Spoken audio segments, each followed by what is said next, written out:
રાજકોટ મહાનગરપાલિકાની આજે સ્ટેન્ડિંગ કમિટીની બેઠક હતી। આ બેઠકની અંદર રાજકોટ શહેરના 18 વોર્ડના અલગ અલગ વિભાગોના વિકાસ કામોની આજે દરખાસ્ત આવી હતી। કુલ 67 દરખાસ્તો હતી આજની સ્ટેન્ડિંગ કમિટીમાં અને કુલ મિલાવીને વાત કરીએ તો 1 અબજ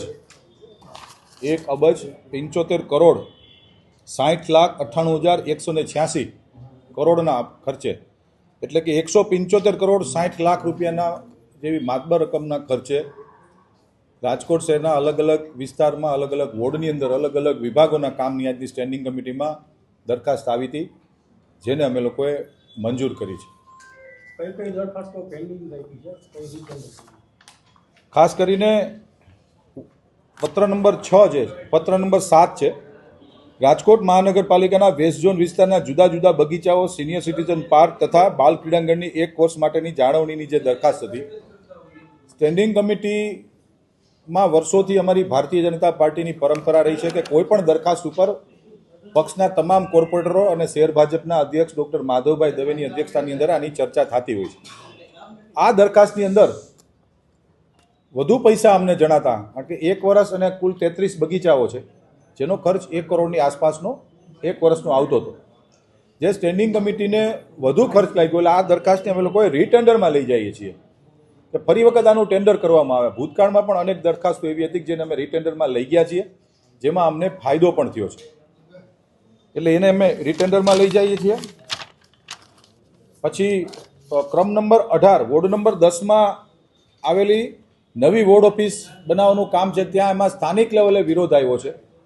સ્થાનિક સોસાયટીએ જે વિરોધ કર્યો છે એ દરખાસ્ત રદ નથી કરતા। અમારા પાર્ટીના કોર્પોરેટરશ્રીઓને પ્રમુખશ્રી દ્વારા સૂચના આપવામાં આવી છે કે સ્થાનિક લેવલે લોકોને સમજાવીને આ વોર્ડ ઓફિસ બનાવવાનું કામ, કારણ કે આ બજેટની યોજના છે મારી, તો આ બજેટની યોજના સાકાર થાય અને વોર્ડ ઓફિસ, આધુનિક વોર્ડ ઓફિસ આપણે જ્યારે બનાવતા હોય છે ત્યારે લોકલ વિરોધ આવ્યો પણ એ પેન્ડિંગ રાખી છે। લોકલ લેવલે સમજાવી અને આવનારી સ્ટેન્ડિંગમાં અમે લોકો આના માટેના પ્રયત્ન કરી રહ્યા છીએ। ક્રમ નંબર 51 રાજકોટ મહાનગરપાલિકાની હદમાં આવેલ મંજૂર થયેલ પ્રારંભિક આખરી રચના યોજના અંતર્ગત વાણિજ્ય વેચાણ હેતુ માટે તથા રહેણાંક વેચાણ હેતુ માટેના અલગ અલગ પ્લોટનું ઈ ઓક્શન, કુલ 5 પ્લોટનું ઓક્શન હતું, એમાંથી 1 પ્લોટ મહાનગરપાલિકા દ્વારા સેલ કરવામાં આવ્યો હતો, જેની નીતિ વિષયક દરખાસ્ત જ્યારે કોઈ પણ બિડર હોય છે, બિડરે જ્યારે કોર્પોરેશનમાં ભરવાના પૈસા 10% થતા હોય એની દરખાસ્ત આવી હતી, એ પણ હાલ પૂરતી અમે લોકોએ નેક્સ્ટ સ્ટેન્ડિંગ સુધી પેન્ડિંગ રાખી છે। અને ક્રમ નંબર 57 રાજકોટ પ્રાણી ઉદ્યાન મુલાકાતી પ્રવેશ દરોમાં સુધારો કરી અને લાયન સફારી પાર્કમાં પ્રવેશ દર નક્કી કરવા અંગે પત્ર હતો।